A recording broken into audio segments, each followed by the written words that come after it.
मित्रों, अगर जीवन मिला है तो एक दिन मृत्यु भी जरूर आएगी। मृत्यु एक अटल सत्य है जिसे कोई भी नहीं टाल सकता। अगर आपने धरती पर जन्म लिया है तो आपकी मृत्यु भी निश्चित ही है। कहते हैं कि जिस दिन हम जन्म लेते उसी दिन हमारी मृत्यु की तिथि भी निश्चित हो जाती है। इस संसार में जन्म लेने वाला हर प्राणी नश्वर है और उसका नाश जरूर होगा। ऐसा कोई भी जीव नहीं है जो अमर हो और जीवन एवं मृत्यु के बंधन से मुक्त हो। मित्रों, हमारे हिंदू शास्त्रों में शव यात्रा की प्रथा बताई गई है। हर धर्म के लोगों में मृत्यु के बाद शव यात्रा निकाली जाती है और ये एक पारंपरिक प्रथा है जो सदियों से चलती आ रही है। अकाल मृत्यु हो या फिर व्यक्ति अपनी आयु से मृत्यु को प्राप्त हो, शव यात्रा को जरूर निकाली जाती है और कहा जाता है कि इससे आत्मा को शांति मिलती है। मित्रों, आपको जानकर हैरानी होगी कि शव यात्रा से आप या कोई भी व्यक्ति मनोवांछित फल को पा सकते हैं। इसके लिए बस आपको कुछ आसान सी चीजें करनी होगी, जिनके बाद आप मृत शरीर से भी अपनी कामना की पूर्ति करवा सकते हैं। यह कोई अनैतिक तरीका नहीं है, बल्कि शास्त्रों में भी इसका उल्लेख मिलता है। शव यात्रा दिखे तो कुछ ऐसा काम करे। अगर आपको कहीं शव यात्रा दिख पड़ी तो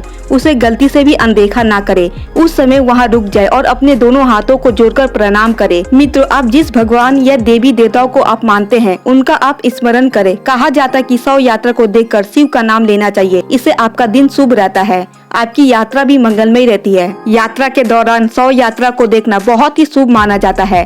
शव यात्रा निकलते हुए दिख जाए तो उसी समय रुककर मृत आत्मा की शांति के लिए ईश्वर से प्रार्थना करने पर आपको अपने दुखों से मुक्ति मिल सकती है। इस दौरान 2 मिनट का मौन भी धारण कर सकते हैं। ऐसा करने से शरीर का त्याग कर चुकी आत्मा को शांति मिलती है। अगर आप समय के अभाव के कारण किसी परिचित या अनजान व्यक्ति की शव यात्रा में सम्मिलित नहीं हो सकते हैं तो जब अंतिम यात्रा निकल रही हो तो उस समय रुक जाए। पहले अंतिम यात्रा को निकलने और उसे आगे जाने के लिए रास्ता दे दे। कभी भी अंतिम यात्रा के रास्ते में नहीं आना चाहिए। यह बातें तो सभी जानते हैं कि जब भी किसी शव यात्रा दिखाई दे तो मन ही मन राम नाम का जाप करना चाहिए। श्री रामचरितमानस के अनुसार मृत्यु के पश्चात आत्मा भगवान शिव में विलीन हो जाती है। तो अब जब भी कभी आपको शव यात्रा दिखे तो भगवान शिव का स्मरण अवश्य करे। शव यात्रा देखने से व्यक्ति के चल रहे कष्टों का निवारण होता है। शास्त्रों की माने तो अगर आप शव यात्रा के दौरान मृत आत्मा की शांति के लिए प्रार्थना करते हैं और अपने इष्ट देव का नाम लेते हैं तो इससे आपके सभी दुखों और कष्टों भी उस मृत शरीर के साथ नष्ट हो जाती है। वो मृत शरीर आपके अशुभ लक्षणों को भी अपने साथ ले जाती है। जी हाँ, यह बात सच है।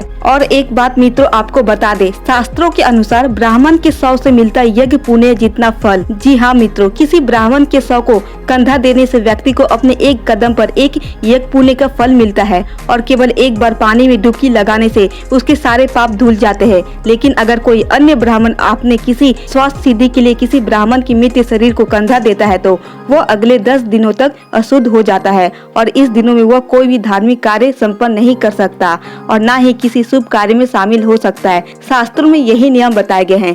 एवं ब्राह्मण के शव यात्रा को देखना भी पुण्य का काम बताया गया है। यदि आपके कोई परिचित व्यक्ति हो और वो ब्राह्मण निकले और उसकी शव यात्रा निकल रही हो और आप उसके दर्शन कर ले तो आपके कई जन्मों के पाप धुल सकते हैं। उनका शव यात्रा देखे तो आप उनको प्रणाम अवश्य करें एवं मन ही मन राम नाम का जाप भी कर ले। मित्रों, शव यात्रा के दौरान आप इन कार्यों को करके और इन नियमों का पालन करके आप अपने जीवन के सभी कष्टों को दूर कर सकते हैं एवं शव यात्रा को देखकर आप अपनी मनोकामना को बोलकर पूर्ति भी कर सकते हैं। शास्त्रों के अनुसार रास्ते में शव यात्रा देखना बेहद ही शुभ माना गया है। मित्रों, ये जानकारी अगर आपको पसंद आई हो तो प्लीज आप हमारे चैनल को सब्सक्राइब कर दे और वीडियो को एक लाइक भी कर दे।